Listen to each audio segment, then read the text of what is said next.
அடே இப்போதான் அவங்க ரியல் ஃபேஸ் எல்லாமே எனக்கு வெளியே தருது.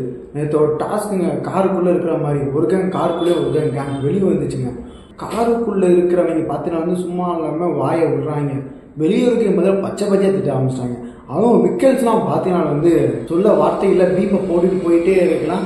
திவ்யான்னு கூட சொல்ல முடியாதுங்க. திவ்யா முடிஞ்ச அளவுக்கு வச்ச ட்ரிகரான வார்த்தையெல்லாம் பேச பேச அங்கே ஒரு சரி எகிரிச்சு கம்பெனின்னு ஒப்பங்க அமைதியாக இருந்தாப்புல உள்ள பூந்தாப்புல காணாமல் சபரியும் 2 பேரும் சண்டை போட ஆரம்பிச்சிட்டாங்க. இதுக்கெல்லாம் காரணம் ஏன் தெரியுமா?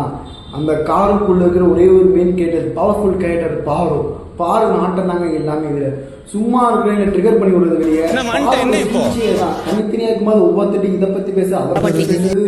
சாண்ட்ராவும் கம்முனு சண்டை வர காரணமே பாருதான். பட் உள்ள வரும்போது கமுக்கமா ஆயிடுறாங்க. அவங்களோட கேம் பிளே பர்ஃபெக்ட் ஆட ஆரம்பிச்சாங்க பாரு.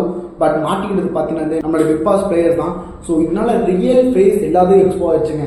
ஸோ நீ வந்து எனக்கு பொறுமதான் லெவல் சொல்லி எல்லாமே பேட் வேர்ட்ஸ் மாநிலமாக பேசுங்க. திவ்யாவா ஒரு குழந்தைங்க ஷோ பார்க்க முடியாது, அப்படி பேச ஆரம்பிச்சிட்டாங்க. ஸோ இனிமேல் தான் ஆட்டமே இருக்கு போங்க. அண்ட் இதமே அப்படி இருக்கு. நம்ம சேனலை சப்ஸ்கிரைப் பண்ணிக்கோங்க.